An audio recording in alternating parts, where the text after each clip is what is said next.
The Isolation Traverse is a classic American ski mountaineering traverse deep in the heart of the North Cascades. Skiing across massive glaciers, through marine layer clouds, above turquoise lakes, and under jagged peaks. This traverse is a burly and serious exploration of one of the most wild national parks in the country.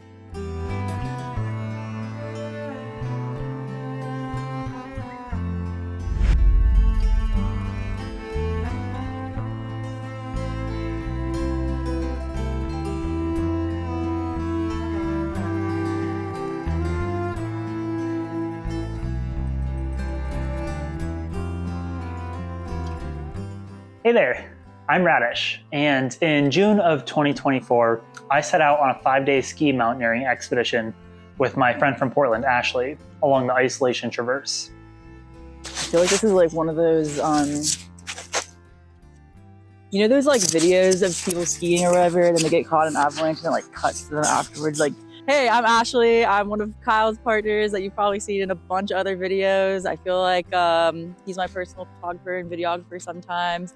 But yeah, this is just the story of the Isolation Traverse. It feels so cool. Now, what you're about to see is incredibly stunning, raw, untouched wilderness. But it is also like incredibly serious and technical terrain, and I don't want to sugarcoat that and make it look beautiful just for social media. And along this traverse, we got into some serious trouble. You're about to see someone ski into a crevasse and the subsequent rescue. You're going to see someone lose an edge and take a long sliding fall down a head wall. You're going to see two people very, very exhausted in the midst of a gnarly storm. Ashley and I both walked out of this traverse safe and healthy, but incredibly humbled. The Isolation Traverse is part of a larger project, the Greater North Cascades High Route, following the crest of the Cascade Range from Glacier Peak north to the Canadian border. Last year, my partner and I completed the southernmost section from Glacier Peak to Cascade Pass on foot across the Ptarmigan Traverse, the most famous section of this greater high route. This year, Ashley and I would pick up where the Ptarmigan left off at the Cascade River and traverse across the largest ice cap in the contiguous United States on skis to the Skagit River.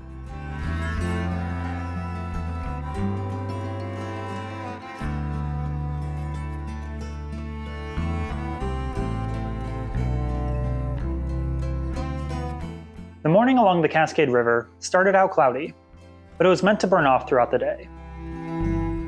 This wouldn't be the first time the weather had its own plans. We geared up, said goodbye to our material comforts for a week, and crossed the Cascade River on a downed tree high above the roaring waters below.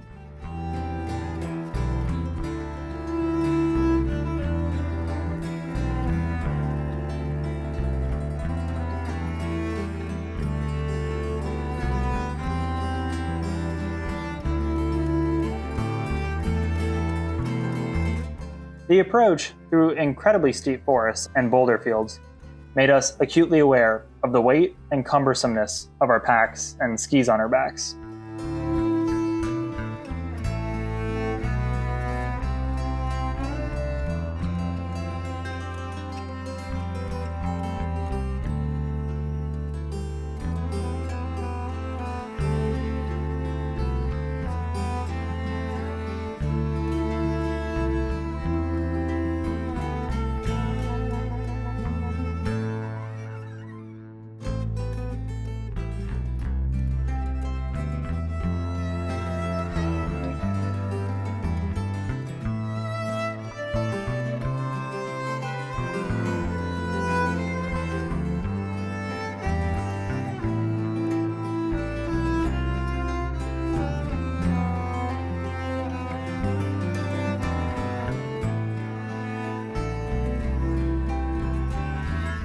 Finally, we reached the snow line, which, luckily for us, was right at tree line, and we transitioned from trail runners to skis as the sun banished the lingering clouds.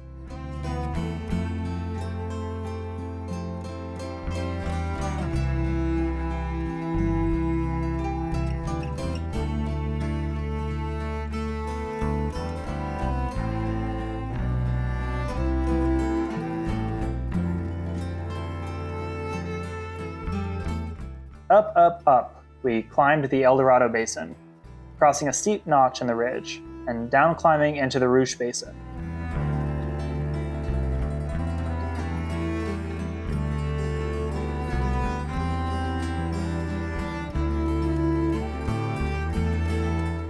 As we skied up the foot of the Eldorado Glacier, the clouds returned, snaking their way around us and slowly enveloping us in their embrace.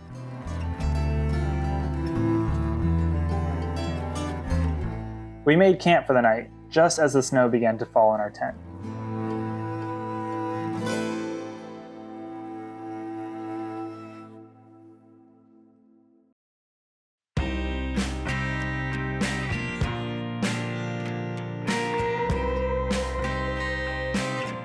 As the clouds swirled around our tent, we made coffee and geared up for the day.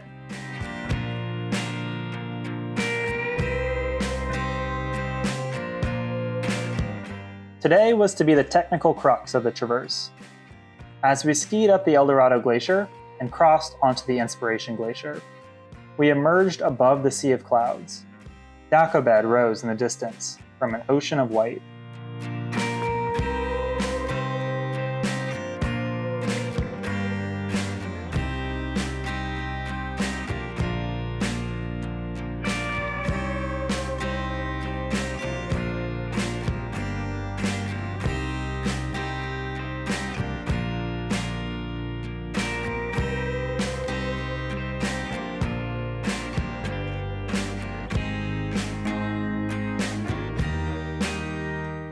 The Inspiration Glacier was filled in, and we felt comfortable skiing across the massive expanse of ice unroped.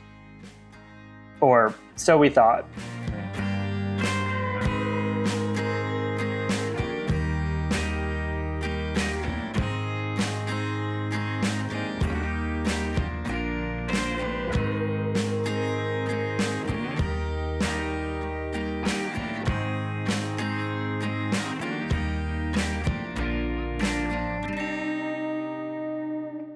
Nearing the Tepe Tower's col, I turned to film Ashley skiing up towards me,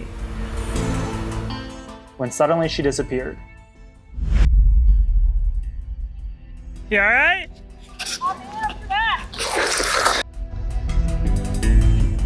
Poof, into the glacier, gone.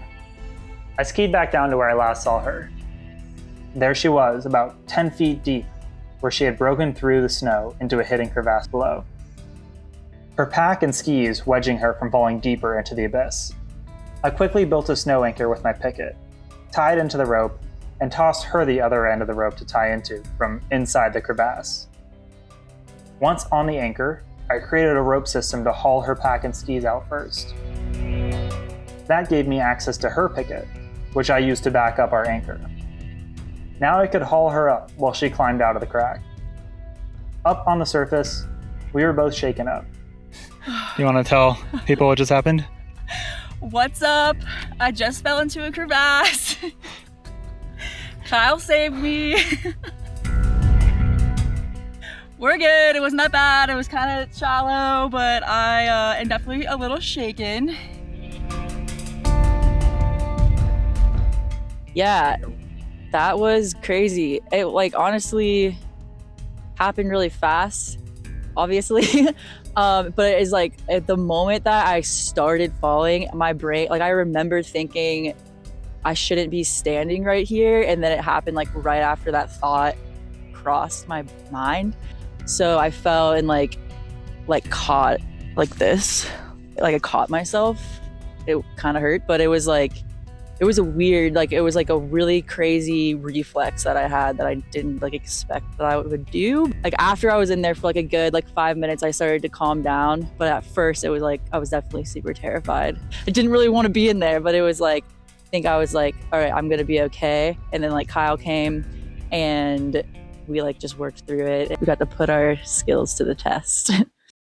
Continuing forward, roped up, we gained the col and descended onto the McAllister Glacier. We navigated a complex maze of awe-inspiring crevasses towards the col with Backbone Ridge.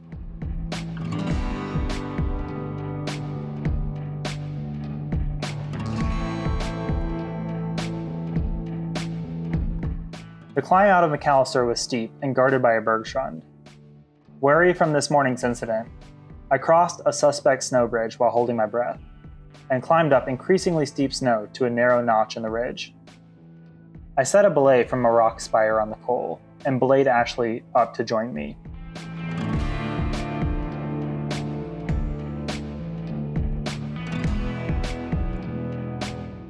The view to the west stretched all the way out to the Puget Sound and Colshan.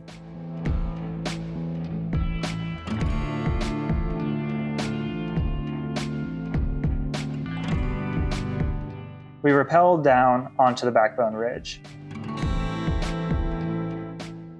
Not graceful. Yeah.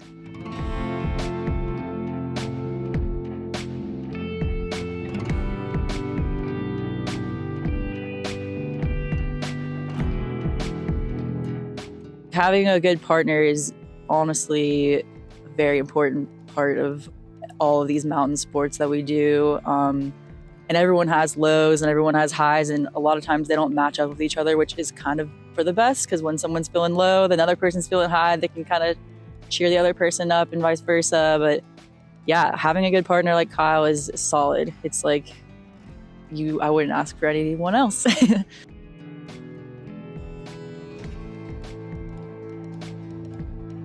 Happy to finally ski, we traversed Backbone Ridge until we found a grand campsite.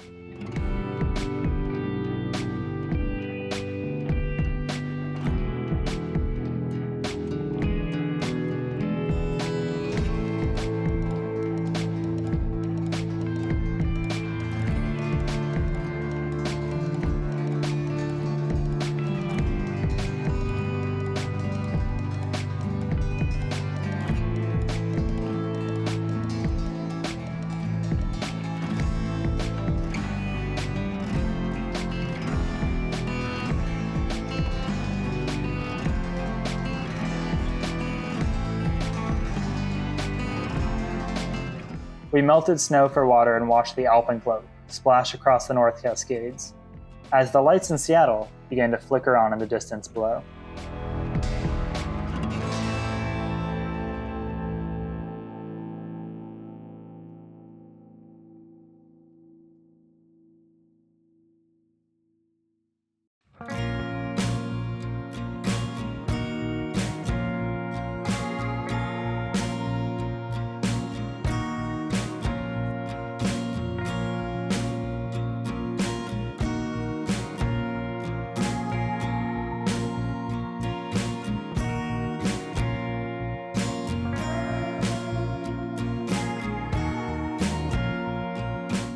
Bluebird skies and bone-chilling temperatures greeted me and Ashley the next morning.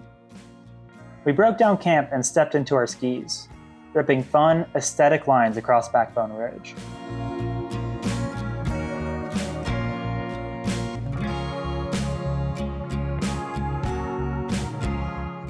With Daco Bed behind us and Colshan directly in front of us, it was truly an unforgettable ski high above Marble Mount. And it was so fun. And that was like a lot of like hooting and hollering and not a lot of like, I might die.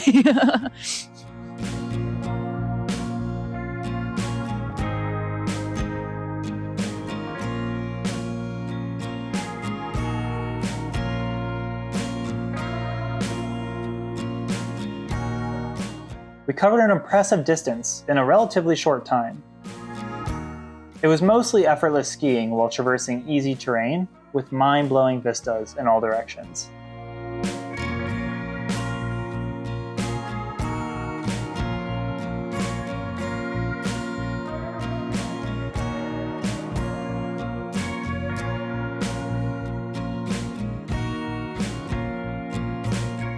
At the end of the ridge, we booted up a steep pass into the New Halem Basin. Ripping skins, we enjoyed a short line down the bowl.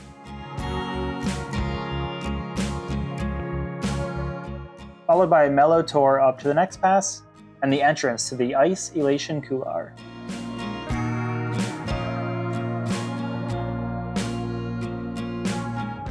The couloir was a beautiful and steep 1,500-foot ski down a U-shaped rock gully, terminating in a small lake basin.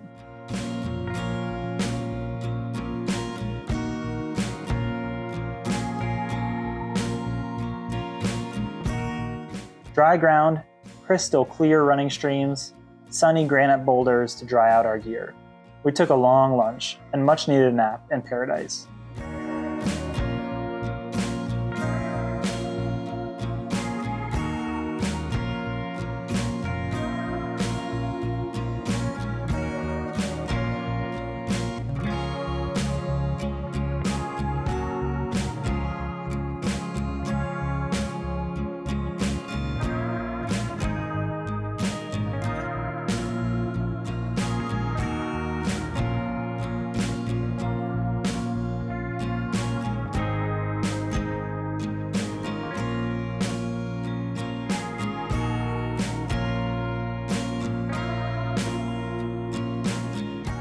With morale refueled, we climbed out of the basin to the next pass and skied down to Wilcox Lakes.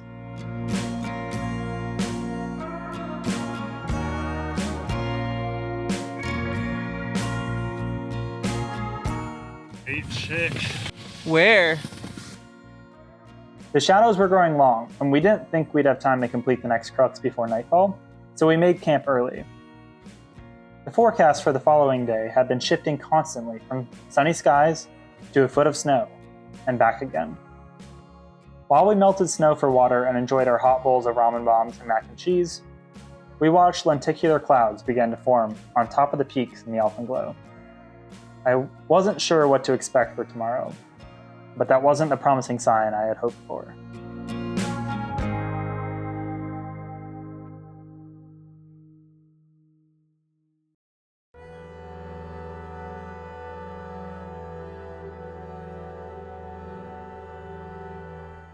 Moody skies taunted us as Ashley and I broke down camp. Would it burn off, or would it build? The forecast didn't seem to want to give away its secrets.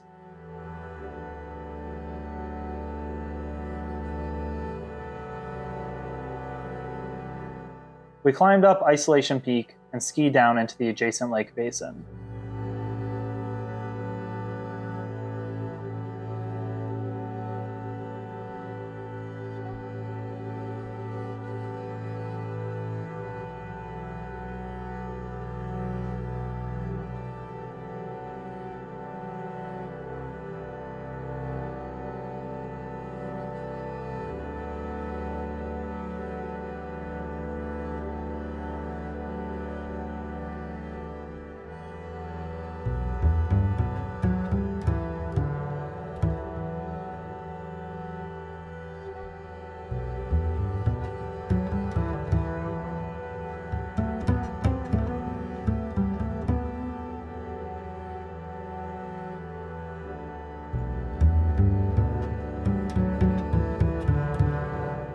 As we began the final climb up Snowfield Peak, the clouds lowered onto us, and the snow moved in, beautifully light at first, and then with intensity.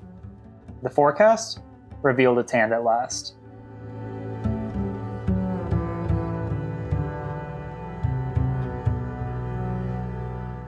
Traversing a high cirque, I heard a scream, and turned to see Ashley sliding down a steep slope, grasping at the snow. Helpless, I watched as she slid 50 feet down the mountain and was dumped unceremoniously on a precarious cliff band. I don't know. I lost an edge and fell, and I could not arrest. I didn't have my axe out or anything.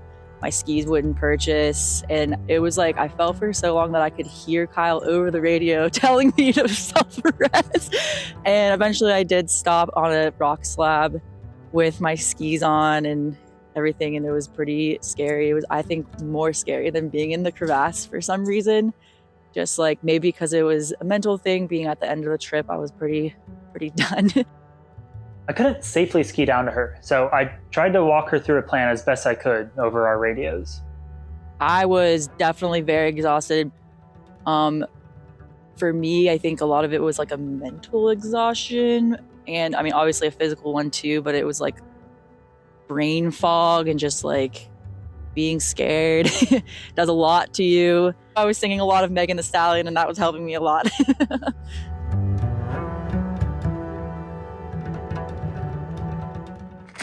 We're getting there. I think that experience has stayed with me and made me a little spooked on certain things now. Like I find myself just skiing normally, just like even skiing at like meadows, like inbounds and side hilling and just being like, huh. Eventually, she was able to climb back up to retrieve her gear before reconnecting with me. All the while, the storm continued to build. The mission was now changing in nature. It was time to get the hell out. Cresting Snowfield Col, the Neve Glacier was completely socked into a thick white fog. Following our GPX track with precision, we skied down the endless glacier. The clouds would momentarily clear and show glimpses of the mammoth crevasses on either side of us. Then the white would come rushing back in. Skiing down the Neve Glacier in a whiteout was one of the most disorienting experiences that I've ever had. You're moving very fast on skis, but it doesn't look like you're moving at all, and you can't really feel yourself moving at all. Also, it just feels like you're going up and down at the same time. Wild. You exist in a nothingness, in a limbo, while you wait for a break in the clouds. At the bottom of the glacier, we climbed up to Colonial Col. The clouds parted, and for a glorious few minutes, we could see back across the Neve up to Snowfield Peak.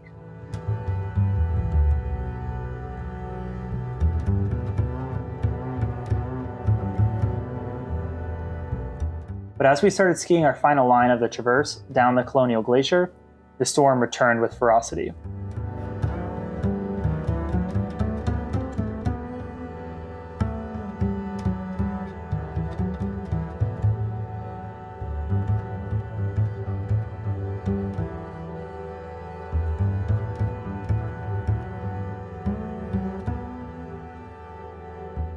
At the bottom of the glacier, we booked it for tree line and stumbled down into the forest until we found the first flat spot to pitch a tent.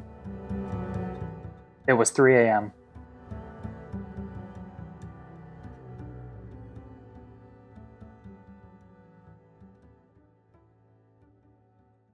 It was 3 p.m.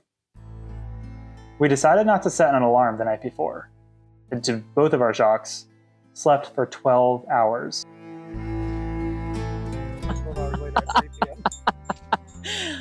Oh, I was pretty glad to be back in the trees, even though it was like 3 a.m. I was really tired and like beat down and like falling, and like we're both like carrying our skis, like falling, hitting stuff. Like it was just quite a shit show.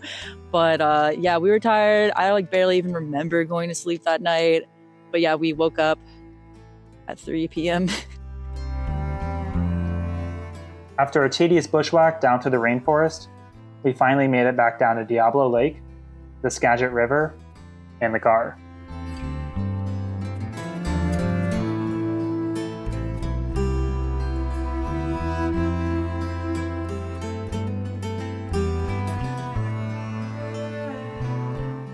Looking back up at the peaks, shrouded in June storm clouds, we'd get the occasional glimpse of massive new deposits of snow up high.